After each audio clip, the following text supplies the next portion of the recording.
मुंबई पालिकेसाठी भाजपचा नवा फॉर्म्युला। ठाकरेंचे नगरसेवक असलेल्या जागांवर भाजपचा सर्वे। शिंदे आणि भाजपांमध्ये कशा पद्धतीने जागा वाटल्या जाणार या संदर्भात सर्वे। अंतिम निर्णय वरिष्ठ पातळीवर होणार। ठाकरे बंधूंची जागा वाटपाची प्राथमिक बोलणी उद्यापासून सुरू होणार। स्मृतीस्थळावर उद्धव ठाकरेंचा बाळा नांदगावकरांशी संवाद। सूत्रांची माहिती।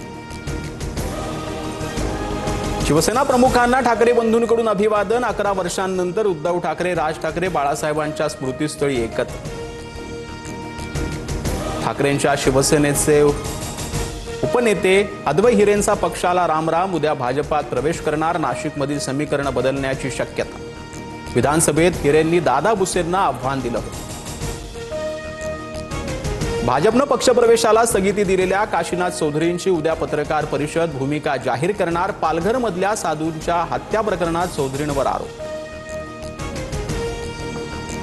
माझ्यावर महाराजांसाठी पहिली राजकीय केस झाली, बरं वाटलं। 4 महिने शिवरायांच्या पुतळ्याच्या अनावरणासाठी वेळ का नव्हता? गुन्हा दाखल झाल्यानंतर अमित ठाकरेंचा सरकारवर निशाण।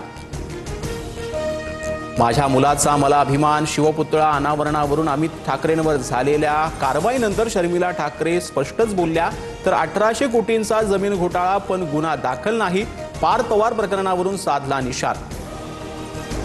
नगरपरिषदा आणि नगरपंचायतींसाठी उमेदवारी भरण्याची मुदत संपली। राज्यातील 246 नगरपरिषदा आणि 42 नगरपंचायतींसाठी 2 डिसेंबरला मतदान तर 3 डिसेंबरला मतमोजणी होणार। सोलापूरच्या अनगर नगर अध्यक्षपदाच्या उमेदवारी अर्जावरून मोठं नाराजी नाट्य। राजन पाटलांची लोक पाठलाग करत असल्याचा आरोपातून उज्ज्वला थिटेंचा पोलीस संरक्षणात अर्ज।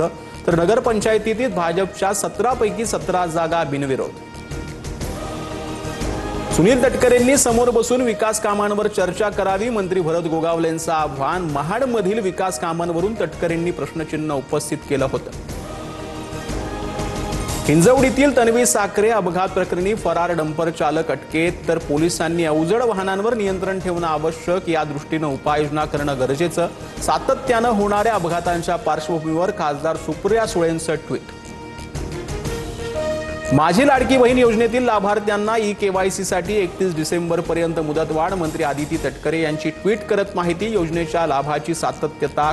बांगलादेशच्या माजी पंतप्रधान शेख हसीनांना फाशीची शिक्षा। 2024च्या हिंसाचार प्रकरणात शेख हसीना दोषी। बांगलादेश शेख हसीनांच्या प्रत्यार्पणासाठी भारताकडे अर्ज करणार असल्याची माहिती।